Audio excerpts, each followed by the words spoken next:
Assalamualaikum warahmatullahi wabarakatuh. A'udzu billahi minasyaitonir rajim. Bismillahirrahmanirrahim.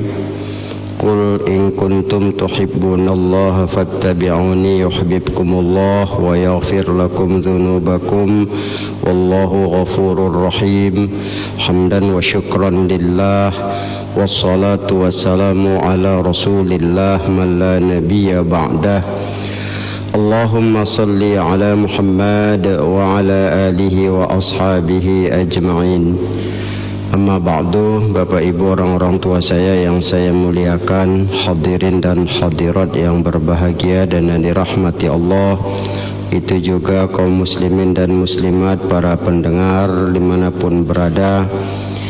Puji dan syukur marilah senantiasa kita panjatkan kehadirat Allah Subhanahu wa Ta'ala, serta salawat dan salam pada junjungan kita Nabi besar Muhammad sallallahu alaihi wasallam, yang sangatlah kita harapkan syafaat beliau di yaumil akhirah. Baik, pada pagi hari ini kita masih melanjutkan kajian kita tentang anugerah Allah bagi orang-orang yang bertakwa, beribadah, mengabdi, terutama di dalam menata diri, hati, ya, dalam upaya membersihkan dari berbagai macam hal yang menjauhkan dari Allah Ta'ala. Kita sudah sampaikan sampai yang ke-10. Sekarang yang ke-11 adalah, ya, Allah menganugerahkan hatinya terang, ya, dengan cahaya ilmu dan hikmah. Ini kalau kita lihat orang-orang yang seperti itu jelas, ya, betapa nampak pancaran cahaya dalam hatinya dengan ketenangan. Itu juga, ya, kalaupun berbicara, ya, banyak, ya, hal-hal yang kita dapatkan dari keilmuan yang baik, yang membawa kita terasa nyaman, sejuk. Begitu juga dengan hikmah-hikmah yang muncul dari lidahnya. Makanya kalau kita bicara dan kita melihat sejarah para ulama-ulama sufi itu, selalu ada saja mutiara-mutiara yang keluar dari lidahnya. Bagi kita sebenarnya hal tersebut, ya, dapat saja paling tidak kita bisa melihat gambaran ada orang-orang yang sudah tua, ya, bicara tenang, padat, berisi, ya, stabil dia, dan ada nilai-nilai kebaikan yang bisa kita dapat. Ini juga merupakan cermin dari orang-orang yang taqarrub, ya, dekat dengan Allah, orang yang memang rajin beribadah. Maka itu, ya, bagi kita permasalahan ini, ya, perlu kita miliki. Paling tidak ada kebaikan yang bisa kita berikan kepada orang lain, ya, terutama di sekitar kita. Nah, kemudian yang ke-12, ya, Allah menganugerahkan lagi, ya, lapang dadanya, ya, dalam menerima cobaan. Jadi ketika cobaan datang, ya, tidak langsung berkeluh kesah, ya, lapang dada itu, wajah pun tidak menunjukkan bagaimana, ya, tertekan, sedih. Nah, ini permasalahan kalau kita lihat. Kenapa? Karena dia tahu bahwa cobaan itu dari Allah. Di balik cobaan banyak, ya, anugerah Allah. Dari cobaan itu dia tahu bahwa Allah, ya, dekat kepadanya. Dengan cobaan itu dia tahu Allah mencintainya. Makanya, ya, dadanya itu lapang, ya, Allah berikan kelapangan dadanya, ya. Ini hal-hal yang sebenarnya perlu, ya, kita nih jujur aja kadang, ya, sikitnya cobaan itu, tapi langsung, ya, pikiran kita sempit, dada kita sesak, ya. Kadang timbul, ya, keluh kesah yang sebetulnya tidak perlu. Apalagi sebenarnya, ya, nilai-nilai tersebut dia masih mampu untuk menahannya. Maka itu, ya, hal-hal seperti ini kembali seperti yang kita ungkapkan, ya, betapa indah dan nikmatnya ketika itu kita dapatkan. Bahkan kejahatan orang pun yang memfitnahnya, dia juga bisa tahu, ya artinya lapang dadanya.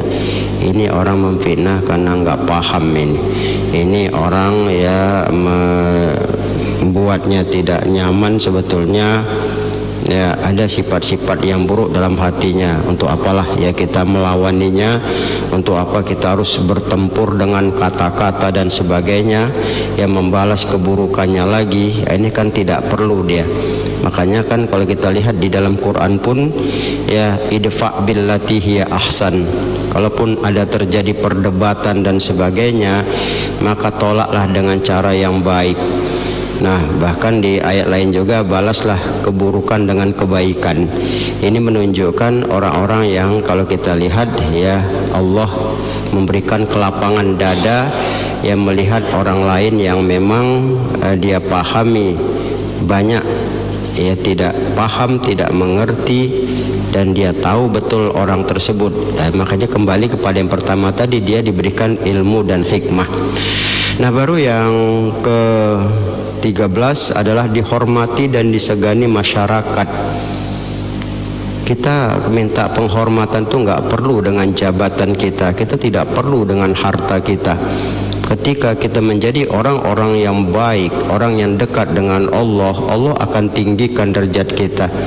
Allah akan menjadikan orang-orang sekitar kita dan siapapun itu akan hormat dan segan.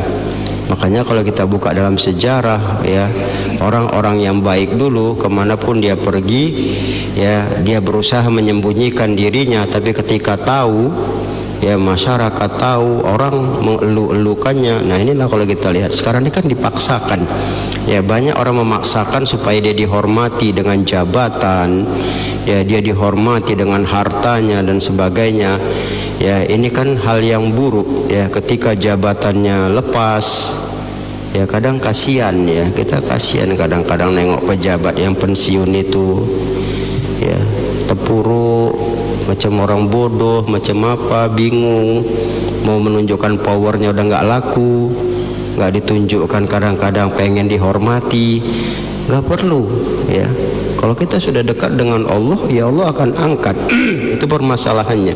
Jadi kalau dari dulu-dulu ya, waktu belum punya jabatan, dia memang sudah taat dan baik, insya Allah tidak perlu dia memaksakan itu.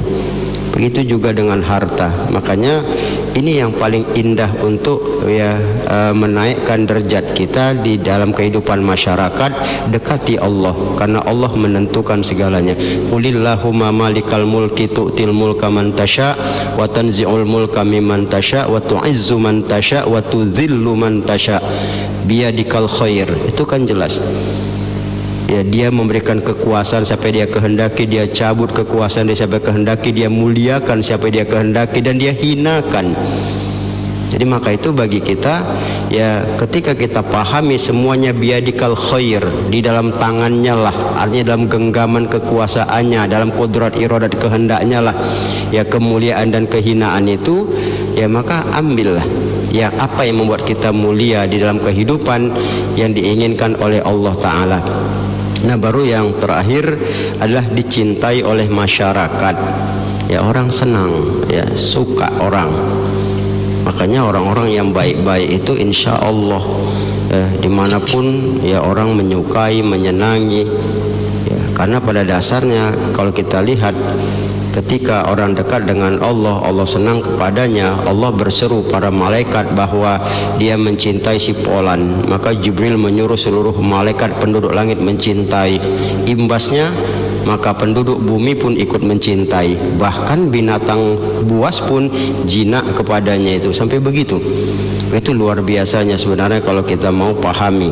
Jadi maka itu paling tidak minimal lah, kalau tidak sampai sebesar itu ya, kita ini ya, melakukan kebaikan, orang yang menilai, orang yang senang, ada kita orang gembira, nggak ada kita orang rindu.